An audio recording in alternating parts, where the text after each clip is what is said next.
Thank you, Jat. Here with Special, Dominate. You guys did it. I mean, it's as simple as that. I can't really say it any other way. You did it. You broke the curse. So, Dominate, I'm coming to you first. Forever fourth. It can't be said anymore. How does that feel?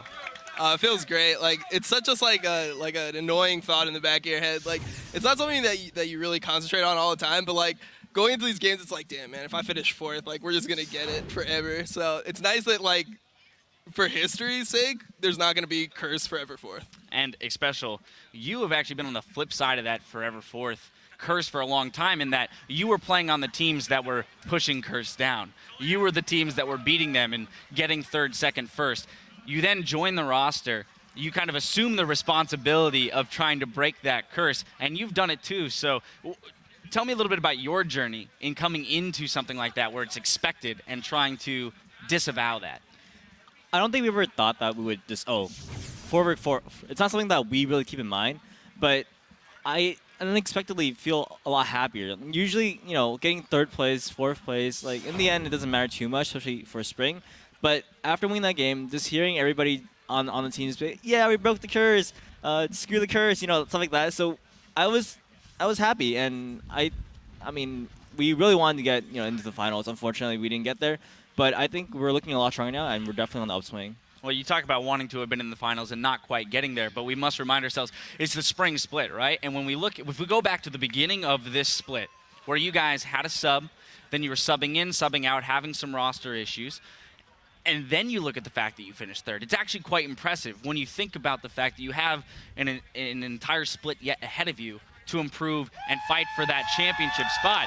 So Dominate, back to you. When you look at it under that microscope, how does that make you feel about the future of this roster going into the summer? I think we have a lot of confidence in each other now, which we necessarily didn't have before, or we didn't necessarily have before. I think that just like when we're playing up there, we just believe we can win. We trust in our teammates, and we trust in each other's calls and abilities. So I think that's like given us a huge, just like it's been a huge breakthrough for us, because before, you know, like one thing would go bad and then everyone would kind of just like play a solo queue game. That was how it felt. But now it's like, if anything goes bad, we're all just focused on winning and seeing what we can do to help each other. And instead of it being like, okay, well, that lane's done, like, I'm just going to farm my lane, it's like, how can we help each other's lanes? How can we influence the map to make sure that no one snowballs out of control on the enemy team? All right, and then Special, I want to turn to today's matchup specifically because you guys did come off of that reverse sweep, which has pained the team before, but today was so much of a back and forth best of five, right? Game for game for game for game, and you guys came out on top this time. So what was different from a mindset perspective in the team that allowed you guys to take the losses, roll with the punches, and come back even stronger game after game? Even when we got reverse swept by Cloud9, we never felt like, oh, we're going to lose this game. We didn't feel like we're going to get swept. And in this game, we were at the point where it was 2-1. We could have easily lost the fourth game and would have been game over. But we didn't think that. We were just like, all right, guys, let's play our best. Let's go there. We didn't even think about like the fourth thing at all. We were just like, guys, let's just play our best. Let's do our best, and hopefully we win. All right, and then Dominate. The series before, you had tweeted out how you pride yourself on being a clutch smiter and that you feel if you had gotten that one, maybe this Cloud9 series would have gone differently. Today, though, you came in huge with 2 steals and a secure against double smites, double smite consumes.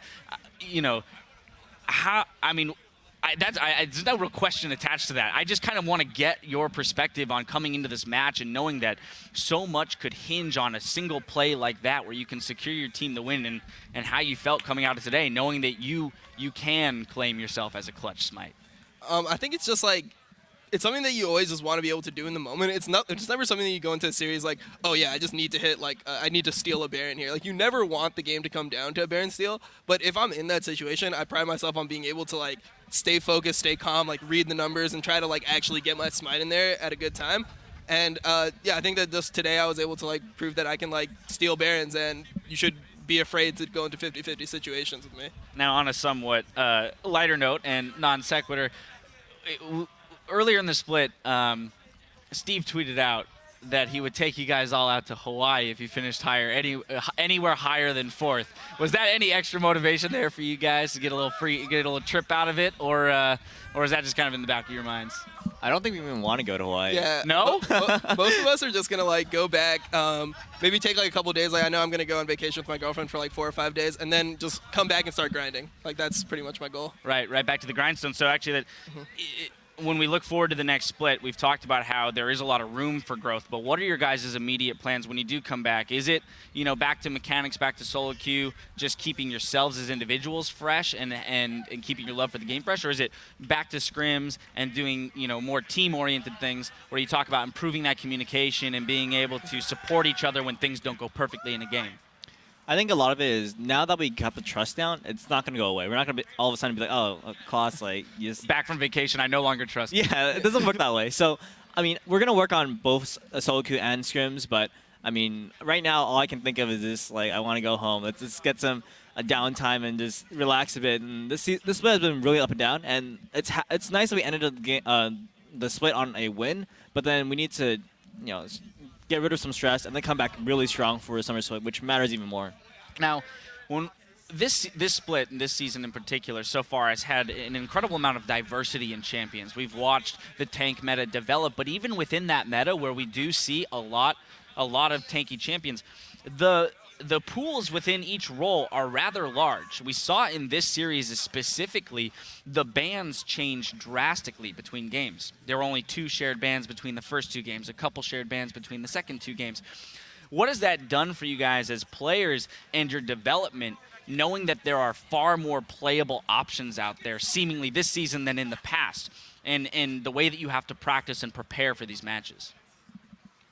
I personally just think it comes down to meta. Like this meta in particular has a lot of more diversity because before it was pretty much bruiser junglers for like the last season and a half pretty much. So like you kind of have just like Lee Sin, Elise, Eve, and Kha'Zix as like the main champions, and then you'd have like champions that would come in after that as like fillers. But now you have like the ability to play like Lee Sin, Rek'Sai, but you can also play tanks. So I think it just adds a lot of diversity into the pool.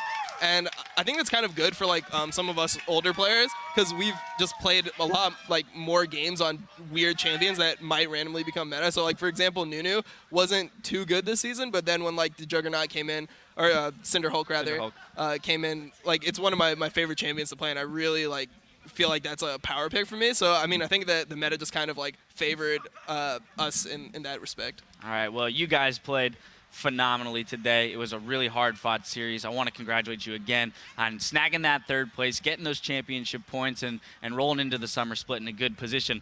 Now, there were a ton of great plays today, but one player stood out and claimed our Player of the Series honor, and today it goes to the man sitting right over here, I Will Dominate. Now, he had multiple clutch plays at Baron, only dying twice in their wins and racking up a 21.5 KDA over 3 games. Now, Dominate innovated his item build to support his team, particularly in the last game where he built Zeke's Herald to support their double AD comp. And that's actually something I kind of want to turn back to you towards because that's an item you see very rarely, if ever.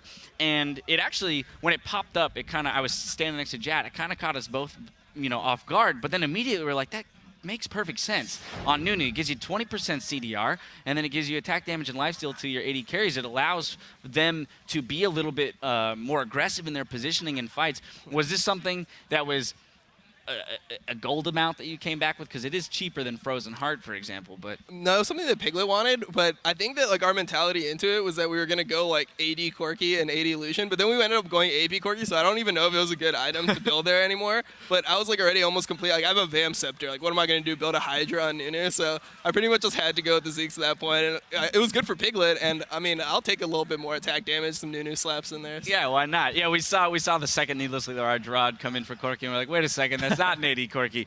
Anyway, Dominate, you've received this MVP honors. That's got to be a pretty solid seal to the spring split for you. Yeah, it feels really good. It sucks that we couldn't go to the finals, but I'm happy that we were like able to do well in the series, and like above the MVP, I'm just happy that we won. All right, dude. Well, another day of action is in the history books, so let's pull up the bracket. There is only one thing left to be decided, and that's our North American Spring Split champions. But we now have our 3rd place team snapping the curse. It's Team Liquid, who won today 3-2. That means Team Impulse finishes in 4th place. In addition to ending the split with a huge win, Team Liquid have also claimed an additional 20 championship points. They will carry those points into the summer split, where they will play an important role in determining which teams have the honor of representing North America America at Worlds. Now, we'll be back tomorrow with another full day of league action as we crown our LCS champions. The day starts in Madrid, where Fnatic will attempt to take back their EU Championship title when they take on the rookie team, Unicorns of Love. Then we'll bring the action back here to Los Angeles for Cloud9 versus defending champions Team Solo Mid. Our coverage begins at 8 a.m. Pacific Daylight Time, 5 p.m. Central European Summertime. Now remember to head over to lolesports.com today to reserve your spot at our upcoming midseason invitational from May 7th to May 10th. The best teams from around the world will descend on Tallahassee, Florida to fight in 4 days of epic matches. Click the tickets link for all the details. Now, again, gentlemen, congratulations on your victory today. Thank you so much for taking the time to join me on the desk before you greet all of the fans that have gathered here to support you guys. And now for all of us here on the North American broadcast crew, thank you for watching, and we'll see you back here tomorrow for Championship Sunday.